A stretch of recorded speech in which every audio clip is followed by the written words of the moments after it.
तुक्का लगाने की क्षमता। इसमें हंसी आती है, पर दरअसल ये बड़ी गंभीर बात है। हंसी आपको तुक्का शब्द से आ रही है, दरअसल मैं बताना चाह रहा हूं कि तुक्का बहुत वैज्ञानिक वस्तु है। तुक्का बहुत यादृच्छिक या आर्बिट्रेरी मामला नहीं है, बहुत वैज्ञानिक चीज है। मेरी जनरल सलाह ये है कि तुक्का जम के लगाइएगा परीक्षा में, लेकिन मैं उस सलाह पे आने से पहले वजह समझाना चाह रहा हूं आपको। और ये सलाह सबको नहीं है, किसको नहीं है ये आपको खुद जज करना है अभी की बात सुनने के बाद। जनरल सलाह यही है। एक नेगेटिव मार्किंग का यूपीएससी का बड़ा सरल सा नियम है कि अगर आपका एक प्रश्न सही हुआ तो उसमें 2 नंबर मिलेंगे, और यदि आपका एक प्रश्न गलत हुआ तो उसमें सही होने पर मिलने वाले अंकों का 1/3 कट जाएगा, तो 2/3 आपका माइनस हो जाएगा। 2/3 का सरल सा मतलब क्या हुआ, कितना हो जाएगा, 0.66 नंबर आपके कट जाएंगे। अब इस तरह से बात समझना मुश्किल लगता है, इसको हम सरल भाषा में समझते हैं। मान लीजिए कि आपने पेपर देखा, उसमें प्रश्न क्रमांक 1, 2, 3 और 4, आपको चारों का अता पता ही नहीं है बिल्कुल भी। आपको यह भी नहीं समझ में आ रहा कि ये वही पेपर है जो मैं देने आया था, कोई और पेपर है, समझ नहीं आ रहा है, कुछ भी नहीं पता आपको उसके बारे में। ऐसे 4 प्रश्न हैं। यूपीएससी ये नहीं चाह रही कि तुक्का मारने वालों को नुकसान हो। कहीं कहीं नेगेटिव मार्किंग का पर्पस क्या होता है कि तुक्का लगाने वालों को नुकसान होना चाहिए। यूपीएससी केवल ये चाहती है कि तुक्का लगाने वाले को फायदा ना हो। मैं उम्मीद कर रहा हूं कि आप दोनों का अंतर समझ पा रहे हैं। तुक्का लगाने वाले को नुकसान हो ये मंशा नहीं है, तुक्का लगाने वाले को फायदा ना हो मंशा ये है। कैसे ये मंशा है? सिंपल प्रोबेबिलिटी है कि चारों प्रश्नों में 4-4 ऑप्शंस हैं और आपको एक भी नहीं आता है। आपने पहले प्रश्न में 4 में से रैंडमली कोई भी लगा दिया, सही होने की संभावना कितनी है, 1/4 है। आपने चारों प्रश्नों में तुक्का लगाया, सही होने की संभावना कितनी है, 1/4 है। सिंपल लॉ ऑफ प्रोबेबिलिटी कहता है कि आपका 1 ठीक होगा, 3 गलत होंगे।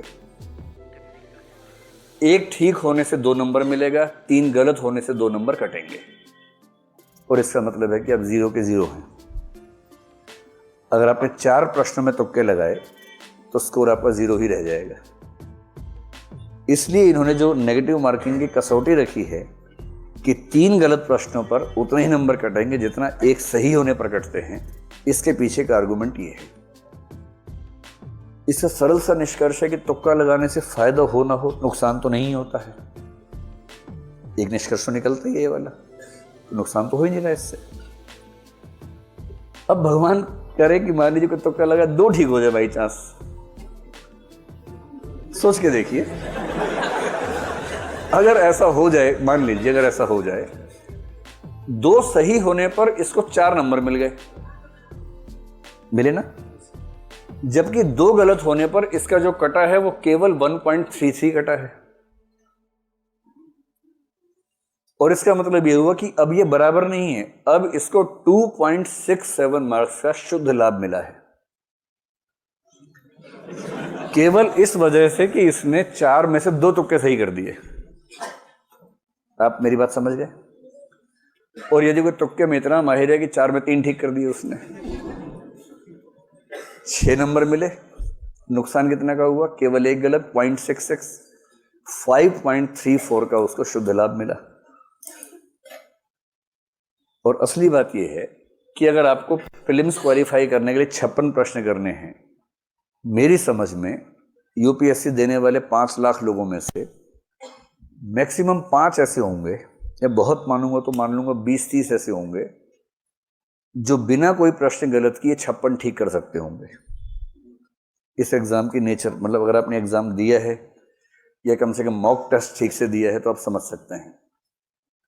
कोई अगर ये कहता हो कि मैंने 56 प्रश्न किए, 56 के 56 सही किए, बाकी को हाथ ही नहीं लगाया, सब हवाई बातें हैं। जितने अच्छे लोग हैं उनमें से अधिकांश 40-45 के बाद टें बोल जाते हैं। 40-45 तक हो सकता है कि हाँ ये मुझे आता है, ये 3 कथन है, तीनों मुझे आते हैं, ये सही हुआ या गलत हुआ, एकदम एग्जैक्टली बता देंगे। 40-45 के बाद तो एक गेम चलता है, गेम ऑफ एलिमिनेशन, जिसको हम सीधी भाषा में बोलते हैं तुक्के की प्रतिस्पर्धा। ज्यादातर सफल लोग वही हैं जो तुक्का अच्छा लगाते हैं। मतलब पढ़ते तो अच्छा है ही, अच्छी पढ़ाई के साथ साथ अच्छे तरीके से तुक्का भी लगाते हैं।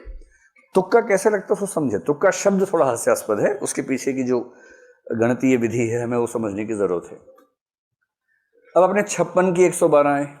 एक तरीका और है, आप इसमें 4 प्रश्न जोड़ दीजिए कि आपने 60 प्रश्न सही किए, 12 प्रश्न गलत किए, तो भी आपका स्कोर 112 ही रहेगा। कितना सरल है। अगर 56 प्रश्नों से 112 मिले, आपने 4 ज्यादा सही कर दिए और 12 गलत कर दिए, 4 सही से आपको उतने नंबर मिलेंगे जितने 12 गलत होने से कटेंगे, आपका स्कोर उतना का उतना रहेगा। इसका और भी तरीका हो सकता है, आपने 65 प्रश्न सही किए और आपको 30 प्रश्न 30 गलत करने का ऑप्शन मिलेगा। 56 चाहिए ना, नहीं 27 प्रश्न गलत करने का विकल्प आपको मिल गया और उसके बाद भी आपका स्कोर कितना है, 112 है। मैं दावे से कह रहा हूं कि अगर कोई कहता है कि मैं 56 ही करूंगा और 56 ठीक कर दूंगा, तो वो या तो झूठ बोल रहा है या मजाक बना रहा है।